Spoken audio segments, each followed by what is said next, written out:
Well, this is the prime time of spring for you to be planting, to be putting in a garden. And so this will be the last time I tell you to do it this year, and to preach, if you will.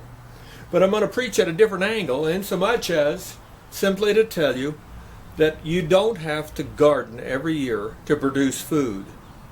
Now think about that. Not every year, yet you get fed every year. And how does that work? How can you get food from the ground without tilling it up and playing micro farming, if you will, being a gardener? Well, this is how. Here is rhubarb. I got these little guys started this year. I got a dozen of them along my driveway here. A dozen starts on rhubarb. It is a fruit, it is a vegetable. And it's one of those crops you plant one time and you harvest for the rest of your life. Food without gardening. You saw the patch that I started just this year. Well, here's one that's 20 years and it still produces food for my family. Every year. One-time planting, a lifetime of food. This is an apple tree I planted back in 1983. It's an excellent little tree. It cost me $5. And that included shipping, mind you. And be that as it may, rest assured, the apples, it's a sweet apple. It's not a crab apple.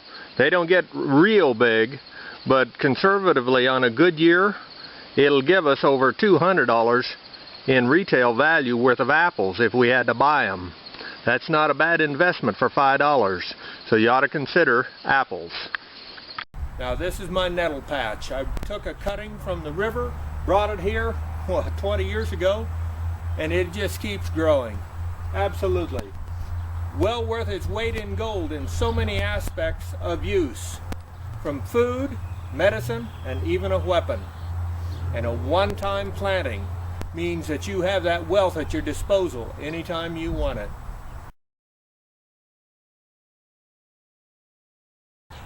You're looking at one of my asparagus beds. You bet.